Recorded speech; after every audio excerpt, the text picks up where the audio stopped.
Hi എല്ലാവർക്കും B S C മാസ്റ്ററിൻ്റെ YouTube ചാനലിലേക്ക് സ്വാഗതം. അപ്പോൾ നമ്മളിന്ന് ചെയ്യാൻ പോകുന്നത് കറണ്ട് അഫയേഴ്സിൻ്റെ ഒരു ക്ലാസ്സുമായിട്ടാണ് വന്നത്. വരാൻ പോകുന്ന VFA പരീക്ഷയ്ക്ക് ഉപകാരപ്പെടുന്ന രീതിയിലാണ് നമ്മൾ തയ്യാറാക്കുന്നത്. ഇനി അങ്ങോട്ടുള്ള ദിവസങ്ങളെല്ലാം ഒരു കറണ്ട് അഫയേഴ്സിൻ്റെ ക്ലാസ് ഉണ്ടായിരിക്കും. അപ്പോൾ നമുക്ക് നേരം കളയാതെ ഒന്നാമത്തെ ചോദ്യത്തിലേക്ക് കടക്കാം. ഒന്നാമത്തെ ചോദ്യം, VBG റാംജി പ്രാബല്യത്തിൽ വന്നത് എന്നാണ്? VBG റാംജി പ്രാബല്യത്തിൽ വന്നത് എന്നാണ്? ഓപ്ഷൻ ബി ആണ് അല്ലേ? ശരിയായ ഉത്തരം ഓപ്ഷൻ ബി ആണ്. 1 ജൂലൈ 2026 ജൂലൈ 1 2026 നിലവിൽ വന്നത്. രണ്ടാമത്തെ ചോദ്യം നോക്കാം.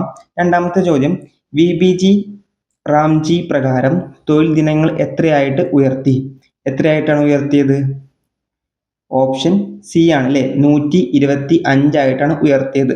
100-ൽ നിന്ന് 125 ആയിട്ടാണ് ഉയർത്തിയത്. മൂന്നാമത്തെ ചോദ്യം, VBG റാംജി പ്രകാരം കേരളത്തിലെ പുതുക്കിയ പ്രതിദിന വേതനം എത്രയാണ്? ശരിയായ ഉത്തരം ഓപ്ഷൻ ബി ആണ് അല്ലേ?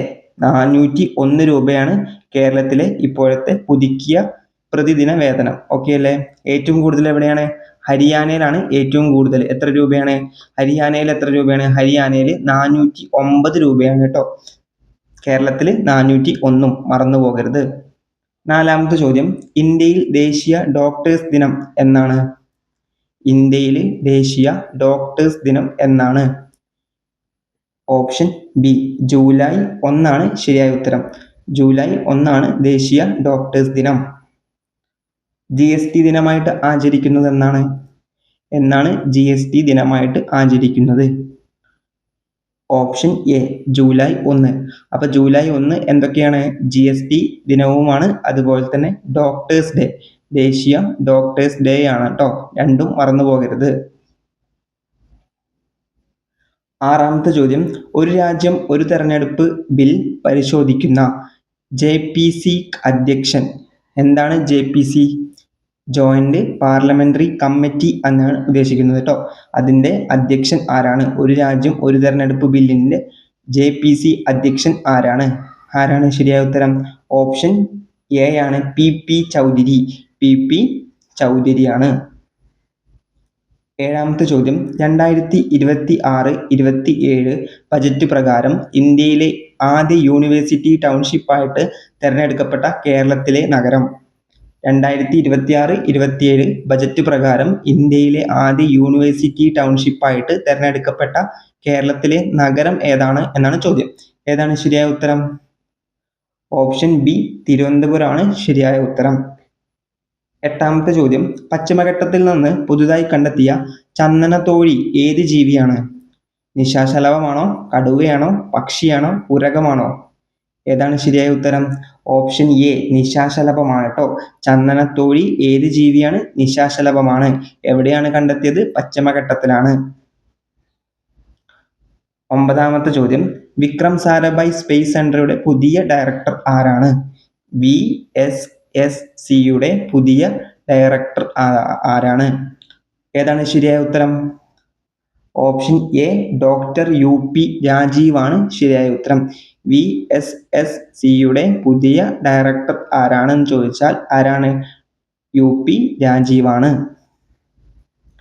പത്താമത്തെ ചോദ്യം, 2025 കണക്ക് പ്രകാരം ഏറ്റവും കൂടുതൽ പുതിയ ജന്തുവർഗ്ഗങ്ങളെ കണ്ടെത്തിയ സംസ്ഥാനം?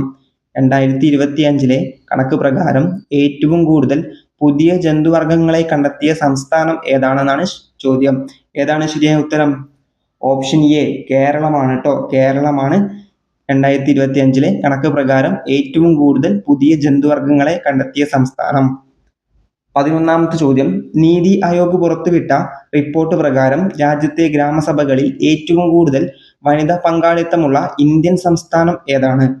നീതി ആയോഗ് പുറത്തുവിട്ട റിപ്പോർട്ട് പ്രകാരം രാജ്യത്തെ ഗ്രാമസഭകളിൽ ഏറ്റവും കൂടുതൽ വനിതാ പങ്കാളിത്തമുള്ള ഇന്ത്യൻ സംസ്ഥാനം ഏതാണ്? ഓപ്ഷൻ എ കേരളമാണ് ശരിയായ ഉത്തരം. സെക്കൻഡ് സ്ഥാനം ആർക്കാണ്? സെക്കൻഡ് സ്ഥാനം വരുന്നത് മഹാരാഷ്ട്രയ്ക്കും, തേർഡ് സ്ഥാനം വരുന്നത് ഒഡീഷയ്ക്കുമാണ്. പഠിച്ചു വെക്കണം. എന്താണ് ചോദ്യം? നീതി ആയോഗ് പുറത്തുവിട്ട റിപ്പോർട്ട് പ്രകാരം രാജ്യത്തെ ഗ്രാമസഭകളിൽ ഏറ്റവും കൂടുതൽ വനിതാ പങ്കാളിത്തമുള്ള ഇന്ത്യൻ സംസ്ഥാനം കേരളമാണ്. 2ാം സ്ഥാനം മഹാരാഷ്ട്രയാണ്.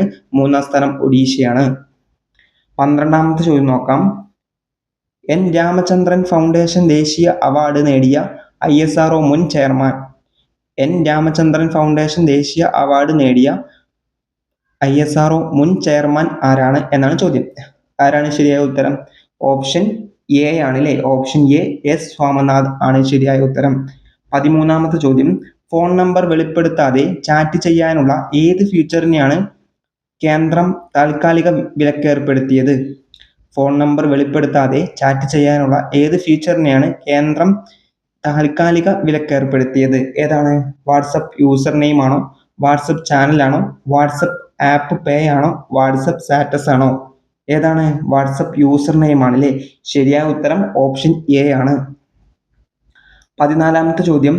പുതിയ സിവിൽ രജിസ്ട്രേഷൻ പ്രകാരം ഇന്ത്യയിലെ ജനനസമയത്തെ സ്ത്രീ പുരുഷ അനുപാതം എത്രയാണ്? പുതിയ സിവിൽ രജിസ്ട്രേഷൻ പ്രകാരം ഇന്ത്യയിലെ ജനനസമയത്തെ സ്ത്രീ പുരുഷ അനുപാതം എത്രയാണ്? ഏതാണ് ശരിയായ ഉത്തരം? ഓപ്ഷൻ എ ആണ്. 1000 പുരുഷന്മാർക്ക് 917 സ്ത്രീകളാണ്. 1000 പുരുഷന്മാർക്ക് 917 സ്ത്രീകളാണ് കണക്ക് പ്രകാരം പറയുന്നത്. ഓക്കെ അല്ലേ? 15ാമത്തെ ചോദ്യം. 2026 ജൂണിലെ ഇന്ത്യയുടെ മൊത്തം GST വരുമാനം എത്രയാണ്? 2026 ജൂണിലെ ഇന്ത്യയുടെ മൊത്തം GST വരുമാനം എത്രയാണ്? ശരിയായ ഉത്തരം ഓപ്ഷൻ എ ആണ്. 1.95 ലക്ഷം കോടിയാണ്. 1.95 ലക്ഷം കോടി രൂപയാണ്. ഓക്കെ അല്ലേ? അപ്പോൾ നമ്മൾ ഇന്നത്തെ 15 ചോദ്യങ്ങൾ നോക്കിയിട്ടുണ്ട്. ഇനി നാളെ നമ്മൾ 15 ചോദ്യം പഠിക്കും. ഏറ്റവും പ്രധാനപ്പെട്ട സെലക്ട് ചെയ്ത കറണ്ട് അഫയേഴ്സ് ആണ് നമ്മൾ പഠിക്കുന്നത്. VFA എക്സാം വരെ പഠിക്കുമ്പോൾ തന്നെ നല്ല പ്രധാനപ്പെട്ട എല്ലാ കറണ്ട് അഫയേഴ്സ് ചോദ്യങ്ങളും നിങ്ങൾ നോക്കിയിട്ടുണ്ടായിരിക്കും.